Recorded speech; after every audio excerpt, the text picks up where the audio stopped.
Allah, Allah, Allah, Ya Allah.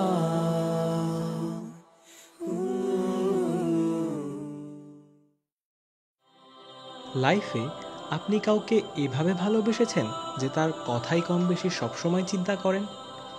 না, romantic ভালোবাসা বলতে আমরা যা বুঝি সেই ধরনের ভালোবাসার কথা আমি বলছি না। এটা এমন এক ধরনের ভালোবাসা যাতে রয়েছে প্রচণ্ড সম্মান, আকুলতা, এক ধরনের তীব্রতা যা আপনার চোখ ভিজিয়ে দেয়।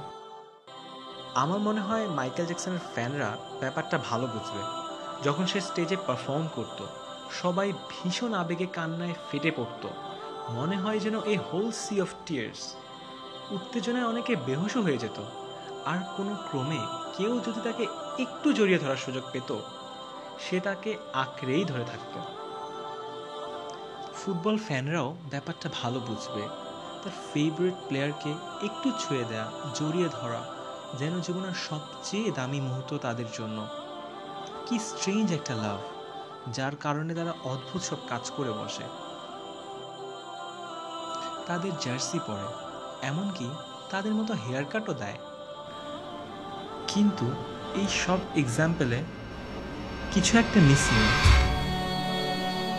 তারা যে সকল সেলিব্রিটির জন্য চোখের পানি ঝরাচ্ছে, সেই সেলিব্রিটিরা তাদের জন্য কখনো কাঁদে কি?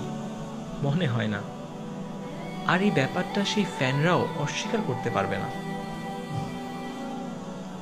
তাদের জিজ্ঞেস করলে হয়তো বলবে, আমার ফেভারিট সেলিব্রিটিরা কেন আমার জন্য কাঁদবে? আমি এমন কে? What makes me special? আর যদি বলি যে এমন একজন মানুষ ছিলেন যিনি সত্যি সত্যি আপনার জন্য কাঁদতেন, আর এই মানুষটি মর্যাদা, খ্যাতি বা সম্মানে যে কোনো সেলিব্রিটি অথবা পার্সোনালিটির থেকে অনেক অনেক উপরে, তিনি হলেন মুহাম্মদ সাল্লাল্লাহু আলাইহি ওয়াসাল্লাম। তিনি রাত জেগে নামাজ পড়তেন, তার পা ফুলে যেত নামাজ পড়তে পড়তে। আর নামাজের মাঝে কাদের জন্য দোয়া করতেন জানেন? আমাদের জন্য, যেন আমরা ভালো থাকি।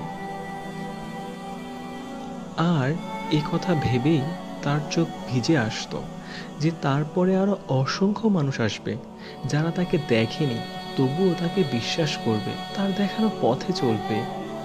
আর এই মানুষদেরকে তিনি নিজের ভাই বলে সম্বোধন করেছেন। প্রত্যেক নবীকেই একটি বিশেষ দোয়ার সুযোগ দেওয়া হয়েছিল, যেটা অবশ্যই কবুল হবে। আর রাসূল সাল্লাল্লাহু আলাইহি ওয়াসাল্লাম সেই দোয়াটিও রেখে দিয়েছিলেন আমাদের জন্য। আপনার জন্মেরও 1000 বছর পূর্বে আপনার জন্য এই মানুষটি কাঁদতেন। কিন্তু আপনি কতটুকু মূল্যায়ন করছেন তার চোখের জলের?